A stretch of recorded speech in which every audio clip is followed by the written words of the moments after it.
አይካድካ ዝወደይ ኣነስ ከምዚኣ ዝበለት ጓሓለ ሰበይቲ የምፂኻ ንስኻ ኣነ ዓባይካ ብዓይነይ ክሪኣ ንገዛይ ስለዘየምፃኻያ እየ በኣኻ ተስፋ ቆሪፀ ዝበልኩኻ ዓድና በኣኻ ብዙሕ ከም ዝዛረብ ሰሚዐ እየ። ሰላም ኣምላኽ ይውዝሐልኩም ናይ ቅሳነት ዩቱብ ቻናል ተኸታተልቲ ኩራት ኣሕዋተይ ከመይ ትኾኒ? ኣነ ኣምላኽ ይመስገን። ከም ዝልሙድ ሕፅር ዝበለ ስነ ፅሑፍ ሒዘ ቀሪበ ኣለኹ። ክሳብ መጨረሻ ሓቢርና ንፅናሕ። ውሕልና እምበር መልክዕ ኣይትምረፅ። ብብዝሒ እንመርፃ ጓል ሂዋን መልከኛ ክትኸውን ኣለዋ እንዳ እምበር ቁም ነገር ድያ ውሕልልቲ ድያ ዝብሉ ሕቶታት ኣብ ርእስና ኣምፂናዮም ኣይንፈለጥን ኢና። እንተኾነ ግን መልክዕ ዘይኮነ ክቕድም ዝግብኦ ቁም ነገርን ውሕልልናን እዩ። መልክዕ ሓፂብካ ይስተን እዩ። መልክዕ ኣየንብረካን እዩ። መልክዕ ንጊዜያዊ እምበር ንዘለኣለም ኣየፍቅረካን እዩ። ብርግፅ ዓይንኸ እንታይ ድራራ ፅቡቕ ክትርኢ ኣለዋ ከም ትብለኒ እንተኾነ ግን ምስ ቁም ነገርን ምስ ውሕልልና መልክዕ ኣይወዳደርን እዩ። ቁም ነገር ዘለዋ ሰበይቲ ዓዲ ናይ ገዛ እያ ትኸውን። ወሓለ ሰበይቲ ሃናፂት ቤታ እያ። ኣስተውዕል፣ መልክዕ ረጋፊ እዩ፣ ፅባቐ ኣየንብርን እዩ።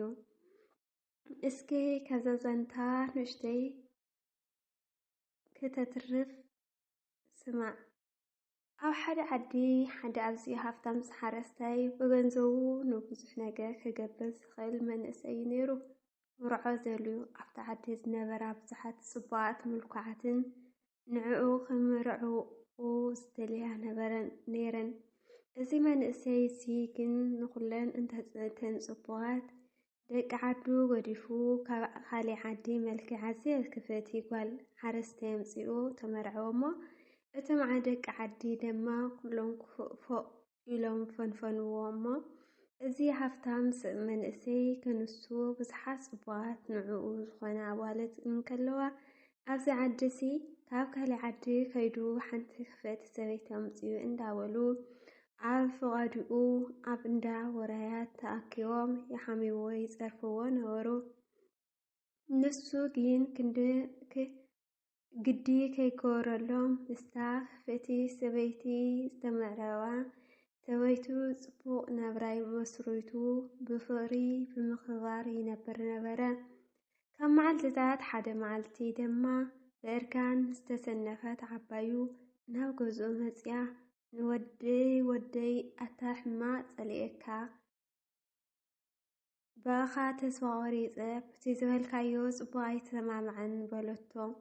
እቲ ሃፍታም መንእሰይ ድማ ዓደይ ንዛ ዝተመርዐኽዋ በዓልቲ ቤተይ ክፀርፍያ ኢልኪ መፂኺ እንተኾንኪ ከሎ ገና ዘረባ ኣቋሪፅኪ ይብላ እሞ እታ ኣራጊት ሰበይቲ ዓባይ ምግቢ ከይበልዐት ካብ ገዝኣ ወፅያ ምግቢ ናይታ ክፍእቲ ዝተባህለት መርዓት እናበልዐት ርእሳ ብምንቕናቕ ዘምፅኣ ጉዳይ ካሊእ ምዃኑ ክዛረብ ጀመረት።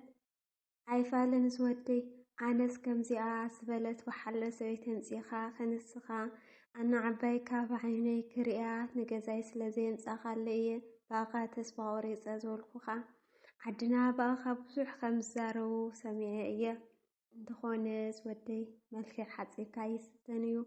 እዛ ሰበይትኻ እውን መልክዓ ክፍእቲ ይብልዋ እምበር ፅብቕቲ እያ። ምግባ እውን ጥዑም እዩ። ብያስእሊ ስራሓ ወረ ዘይትፈቱ ኣብ ጎንኻ ደው ኢላ ተዓፅድ ትሕግዝን ተኽብረካ ሰበይቲ ብምምፃእኻ ሕጉስ እየ ዝወደይ። ኩሉ ግዜ ካብ ዘየድሊ ባእሲ ርሒቓ ኣብ መሮሮ ምሳኻ ትውዕል ኣብ ገዝኣ ድማ ስኒት ፍቕሪ ክብረት ተኣሳስር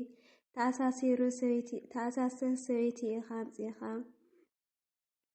መልክዕ ዘይኮነ ዘድሊ ቁም ነገር ውሕልና ክብሪ ትሕትና እዩ። ብሩኽ ወደይ ንዘረባ ሰባት እዝኒ ከይትህቦ። ደቂ ሰባት ክስሕቑኻ ክሓሙኻ ወይ ድማ ብዝመስሎም ክፈርዱኻ ይኽእሉ እዮም። ቃላቶም ግን ከምዚ ዝሓለፈ ንፋስ ኮይኑ ነዊሕ ከይፀንሐ ክሓልፍ ክነፍስን እዩ። እቲ ምስኻት ነብርን ዝጸንሕን እቲ ጨውጨው ዝብል ድምፆም ዘይኮነስ እታ ህድእትን ዋሕልን ቁም ነገርን ዝኾነት በዓልቲ ቤትካ እያ። ስለዚ ካብ መልክዕቲ ብቁም ነገር ዘይሮ ብውሕልና ብሰሮ ዘይኮነት ብመልክዓ ጽብቕቲ ትኹን ኣይትኹን ብዘይገድስ ብውሕልና ዋሕለ ብቁም ነገራ ቁም ነገረኛ ብትሕትና ቃድመይቲ እያ።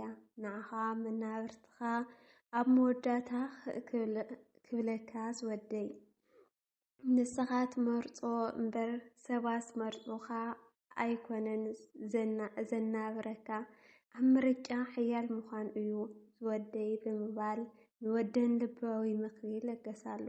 ስለዚ ንስኻ እውን መንእሰይ ኩሉ ግዜ ቁም ነገር ውሕልና ድለ እምበር መልክዕ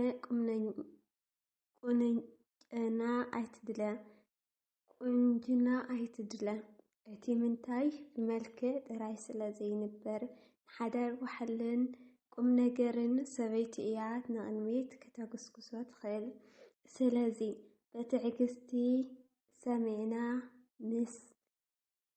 ምስ ሓሳበይ ሰማማዕ ሓሳብ እንተሃልዩኩም ኣብ ኮመንት ጻሓፉለይ።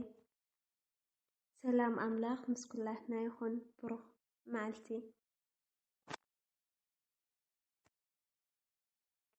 ሰበይቲ ዓባይ ምግቢ ከይበልዐት ካብ ገዝኣ ወፅያ ምግቢ ናይታ ክፍእቲ ዝተባህለት መርዓት እናበልዐት ርእሳ ብመናቕናቕ ዘምፅኣ ጉዳይ ካሊእ ምዃኑ ክዛረብ ጀመረት።